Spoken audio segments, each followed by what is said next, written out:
आज कहानी में जिक्र होगा डॉक्टर भीमराव अंबेडकर का। वो भीमराव अंबेडकर जिन्होंने 9 भाषाओं का ज्ञान रहा, 32 डिग्रियां ली, कभी स्कूल में जाने से रोका गया तो देश के पहले कानून मंत्री बन गए, संविधान सभा के प्रमुख बने, संविधान निर्माता उन्हें कहा जाता है और एक बड़े सामाजिक सुधारक के तौर पर जिन्हें जाना जाता है। वो भीमराव अंबेडकर जिन्होंने ऊंच नीच जातिगत भेदभाव का सामना किया और फिर खुलकर इसका विरोध किया। लेकिन उनके जीवन में 2 ब्राह्मणों के किरदार का भी हम जिक्र करेंगे। ब्राह्मण अलग से इसलिए जोड़ रहा हूं क्योंकि भेदभाव की जब बात आती है तो अक्सर ऊंची जातियों पर आरोप लग जाते हैं, लेकिन डॉक्टर भीमराव अंबेडकर की जिंदगी में 2 ब्राह्मण किरदार बहुत महत्वपूर्ण हैं। एक उनकी दूसरी पत्नी जो डॉक्टर भी थी और एक उनके वो गुरुजी। साथ ही जिक्र करेंगे हम कैसे भीमराव सकपाल से वो बन जाते हैं भीमराव आंबेडकर और उसके बाद वो बन जाते हैं भीमराव अंबेडकर। हम जिक्र करेंगे महात्मा गांधी जी से उनके रिश्तों को लेकर। हम जिक्र करेंगे उस पुणे एक्ट का जिसमें अंबेडकर की उन मांगों को खारिज कर दिया गया, जिसमें उन्होंने दलितों के लिए, पिछड़ों के लिए 2 वोट की मांग की थी। 1 वोट अपने प्रतिनिधि को चुनने के लिए और 1 वोट सामान्य प्रतिनिधि को चुनने के लिए।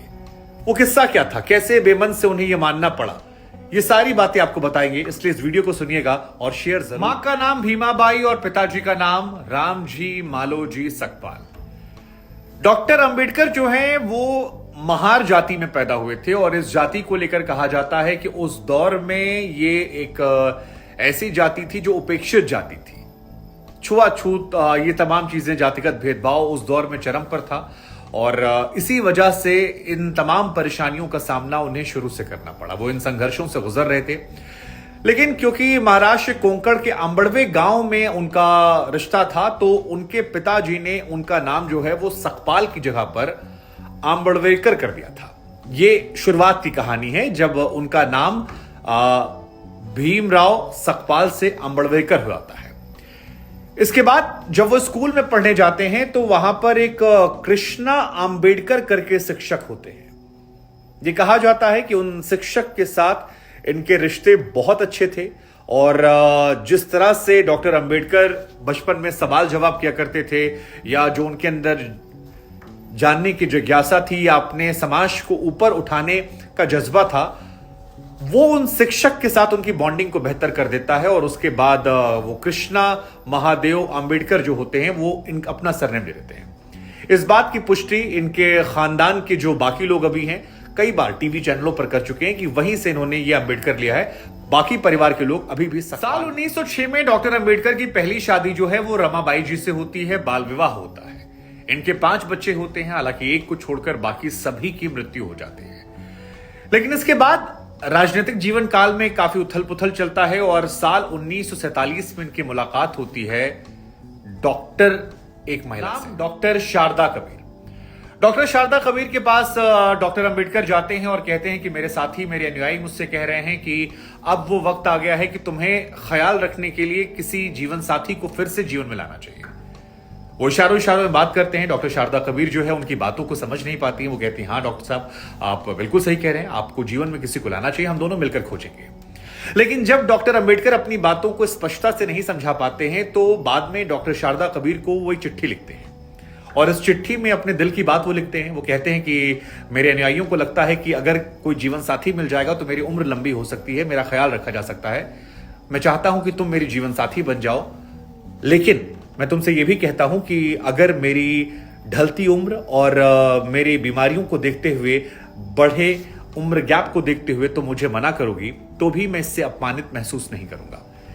ये कहते हैं कि 24 घंटे के बाद डॉक्टर शारदा कबीर जो हैं वो उन्हें हाँ बोल देती हैं और 1 साल के अंदर ही मुलाकात के ये दोनों शादी के बंधन में बन जाते हैं। 1948 वो साल था जब डॉक्टर शारदा कबीर से इनकी शादी हुई। डॉक्टर शारदा कबीर की भूमिका को डॉक्टर अंबेडकर के जीवन में आप 2 तरह से देख सकते हैं। एक, माई लाइफ विद अंबेडकर जो उनकी जीवन कथा है, उसमें वो लिखती हैं कि उन्होंने ही नागपुर में जो 5 लाख अनुयायियों के साथ हिंदू धर्म छोड़कर बौद्ध धर्म अपनाया था, उसके लिए डॉक्टर अंबेडकर को प्रोत्साहित किया था और इस घटना के बारे में बड़े विस्तार से उन्होंने यहां बताया है। तो एक ब्राह्मण महिला ने डॉक्टर अंबेडकर, जो कि एक पिछड़े समाज से आते थे, उनसे शादी की।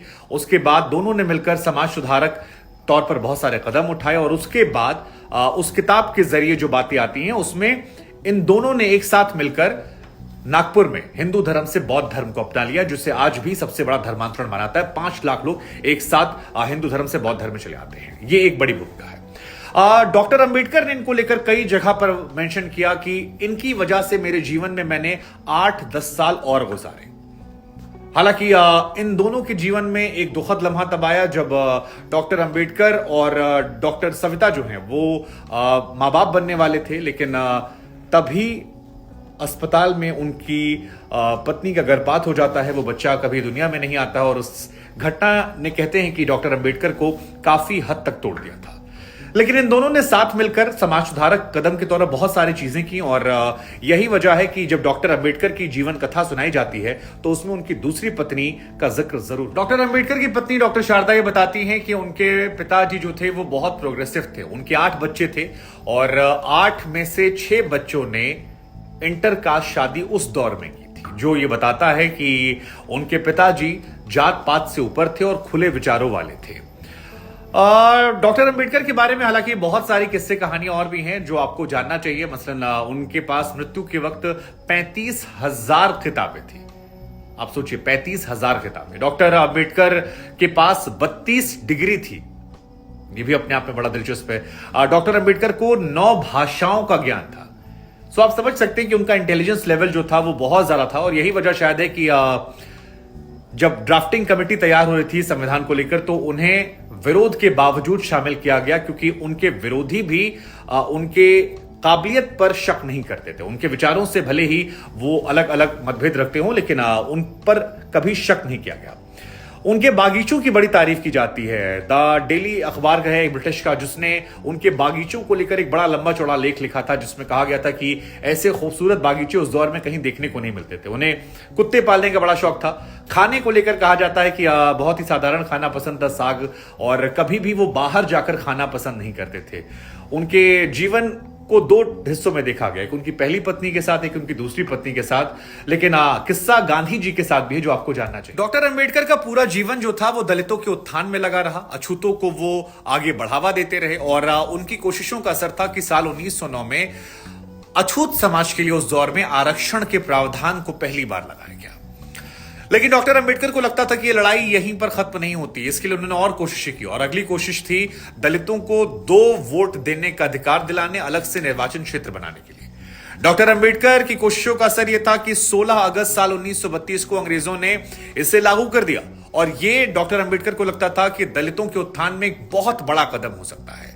हालांकि इस कदम से महात्मा गांधी जी नाराज हो गए और उन्हें लगा कि ये जो कदम है 2 निर्वाचन क्षेत्र या अलग निर्वाचन क्षेत्र और 2 वोटों का, 2 वोट मतलब एक अपना नेता चुनने के लिए और एक सामान्य वर्ग का नेता चुनने के लिए। और इसके पीछे सोच ये थी कि दलितों का उत्थान दलित व्यक्ति कर सकता है, वो व्यक्ति जिसने उस कष्ट को महसूस किया हो। वैसे आज भी अगर आप देखेंगे तो डॉक्टर अंबेडकर जो हैं उनकी तस्वीर का इस्तेमाल तो सभी लोग करते हैं, लेकिन विचारों का इस्तेमाल करने की जब बात आती है तो फिर सब दाएं बाएं देखते हैं। लेकिन तस्वीर में वो जरूरी है, विचारों में ना भी हो तो राजनेताओं को फर्क नहीं पड़ता। और डॉक्टर अंबेडकर को इसी बात की आशंका थी। इस बात को लेकर उन्होंने अंग्रेजों के सामने प्रस्ताव रखा। अंग्रेजों को समझाने में वो कामयाब रहे, उस प्रस्ताव को लागू कर दिया गया। लेकिन तब बीच में आ गए महात्मा गांधी और उसके बाद जो कुछ हुआ वो इतिहास में दर्ज हुआ पुणे यरवदा जेल एक्ट के नाम से, जिसके चर्चे आज भी होते हैं इतिहास में। महात्मा गांधी को लगता था कि अगर डॉक्टर अंबेडकर का जो ये प्रस्ताव है ये सदा सदा के लिए लागू हो गया तो फिर इससे हिंदू धर्म के अंदर बंटवारा हो जाएगा, जातिगत भेदभाव जो है वो धर्म का भेदभाव हो जाएगा और एक ऐसी खाई पैदा हो जाएगी जिसको फिर पाटा नहीं जा सकता। और यही वजह है कि महात्मा गांधी जी ने पहले अंग्रेजों को कई सारे पत्र लिखे। उन पत्रों में मांग की गई कि आप इस प्रस्ताव को हटा दें, लेकिन अंग्रेज जब नहीं माने तब महात्मा गांधी जी ने दूसरा रास्ता अख्तियार किया और वो रास्ता था अनशन का, आंदोलन का।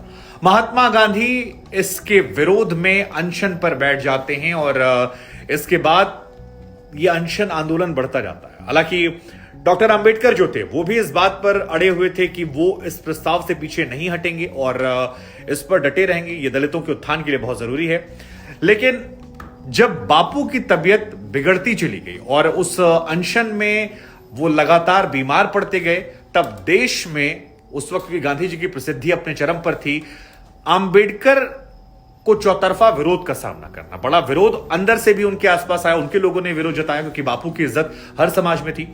और उसके बाद डॉक्टर अंबेडकर को अपने विचारों को बदलना पड़ा। कहा जाता है कि बेमन से वो गए महात्मा गांधी जी के पास, अनशन को खत्म करवाया और ये 2 वोट का अधिकार लागू नहीं हो पाया। हालांकि इसके बदले आरक्षण का कोटा जो था उसे बढ़वा दिया गया पॉलिटिक्स में। बाबा साहेब भीमराव अंबेडकर की किताब वेटिंग फॉर वीजा में वो लिखते हैं कि उन्हें बचपन में पहली बार तब एहसास हुआ जब वो अच्छे अच्छे कपड़े पहनकर कहीं जा रहे थे भाई बहनों के साथ। स्टेशन मास्टर उनके पास आया और उसने कहा कहां जाना है, किसके इंतजार कर रहे हो, और इन्होंने अपना नाम बताया। शुरुआत में उसे लगा कि शायद ये अपर कास्ट के हैं, लेकिन जब पता लगा तो फिर उसने दूरियां बना ली। वो कहते हैं कि तांगा वाले ने भी उन्हें तांगे पे बैठने को नहीं कहा, उसके बाद जब वो एक्स्ट्रा पैसे दे रहे तब भी वो नहीं माना। ये सारी कहानियों का जिक्र किया उन्होंने। यहां तक कहा कि मैंने खुद को मुसलमान भी बता दिया था, लेकिन उसके बावजूद खाना खाने के बाद पानी नहीं दिया गया था, और पानी, स्कूलों की भेदभाव की समस्या, ऐसी तमाम घटनाओं का जिक्र उन्होंने वेटिंग फॉर वीजा किताब में किया।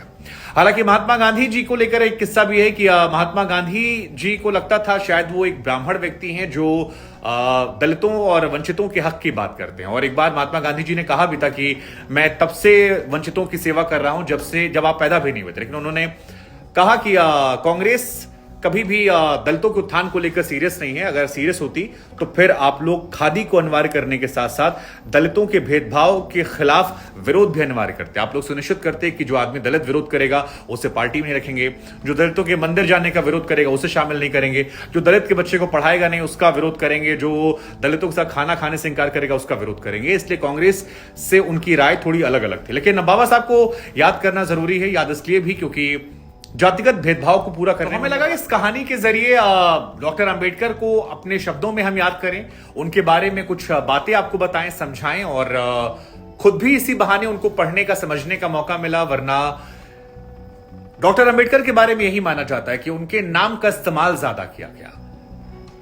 उनके नाम का इस्तेमाल सभी करते हैं, उनकी तस्वीर का इस्तेमाल सब करते हैं, लेकिन उनके विचारों का इस्तेमाल लोग कम करते हैं। अब डॉक्टर अंबेडकर मौजूदा दौर में वोट बैंक की वजह से जरूरी हो गए हैं, लेकिन उनके विचार जो हैं वो आज भी प्रासंगिक हैं। कई बार मैं या मेरे समाज से आने वाले लोग जब कहते हैं कि जातिगत भेदभाव नहीं है या ऐसी चीजें हैं, या मैं कई बार कहता हूं कि यार जात में हम लोग को नहीं बंटना चाहिए, तो मुझे कई बार उस समाज से आने वाले लोगों ने हल्के फुल्के अंदाज में कहा कि सर आप ये इसलिए कह सकते हैं क्योंकि आपने अपने नाम की वजह से विरोध नहीं सहा। आपको लगता है कि ये नॉर्मल है, नाम में कुछ नहीं रखा है, लेकिन जिन्होंने सहा है उन्हें यह समझ में आता है कि नाम में बहुत कुछ रखा है। ये बात पहली बार जब मैंने सुनी तो मेरे दिल में घर कर गई, और उसके बाद कई किस्से कहानियां सुनी। मुझे लगता है कि बाबा साहब को इसलिए हम सबको याद करना चाहिए, और मेरी समाज के अलग अलग वर्गों से भी अपील है कि बाबा साहब को आप याद करें, आपकी इच्छा ना करें आपकी इच्छा, लेकिन उनके विचारों को जरूर याद कीजिए। और अगर देश को आगे बढ़ना, अगर समाज को आगे बढ़ना, अगर इंसानियत को आगे बढ़ना है तो जाति मजहब से आपको भी आगे बढ़ना पड़ेगा।